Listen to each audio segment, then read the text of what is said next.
I've seen lambs who are stronger than you.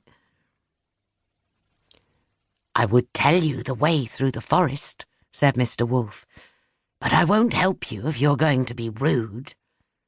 Good. Little Rude folded her arms. I don't need you to.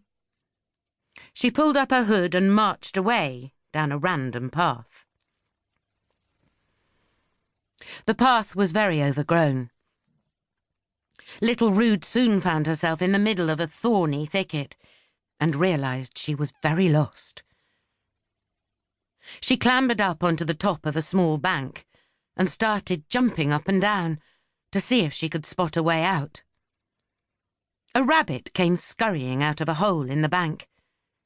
Good day, the rabbit waved up at Little Rude. My name is Mrs. Rabbit. Would you please stop jumping on top of my house? I'll stop jumping if you tell me the way out of this stupid, ugly, thorny bush, said Little Rude. I can help you, but you need to say the magic word first, said Mrs. Rabbit.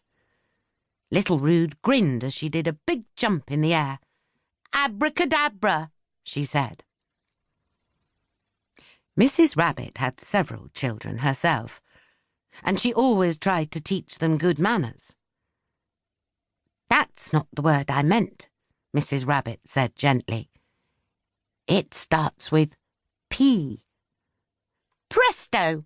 Little Rude giggled, jumping up and down even more.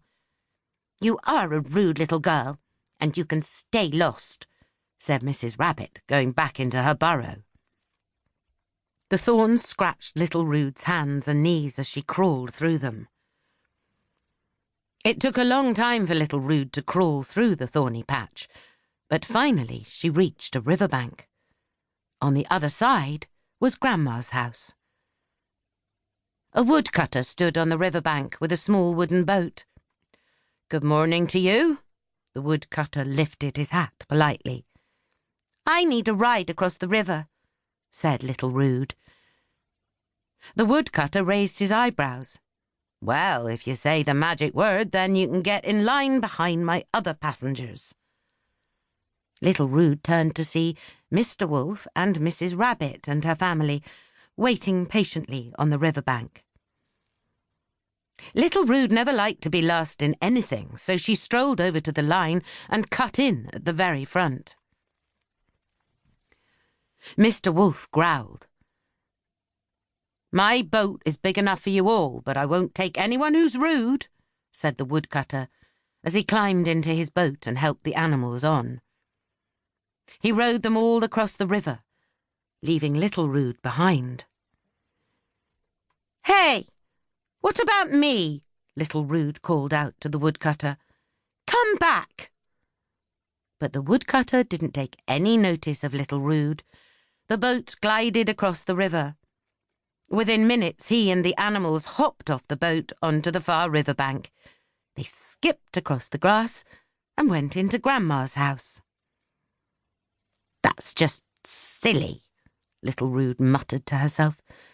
The woodcutter was taking the animals to see Grandma. He could have taken me too. Without a boat, Little Rude had to wade across the cold river. She lifted the basket of cakes as high as she could, but they still got very wet. Her shoes filled up with water, and her stockings were soaked through. She threw the ruined cakes in the river and watched them sink. By the time Little Rude had crossed the river and arrived at Grandma's house, she was in a very bad mood. Let me in, she shouted as she hammered on the door. The woodcutter opened the door. Good afternoon, he said. Would you like to come in? Why are you answering the door? This isn't your house, said Little Rude, pushing past him. We're getting the house ready for a surprise birthday party for your grandma, said the woodcutter. We sent her out for a lovely walk this morning, Mrs. Rabbit explained. She'll be back soon. I've bought balloons, said Mr. Wolf. Mr. Woodcutter has brought paper chains, and the rabbit family has...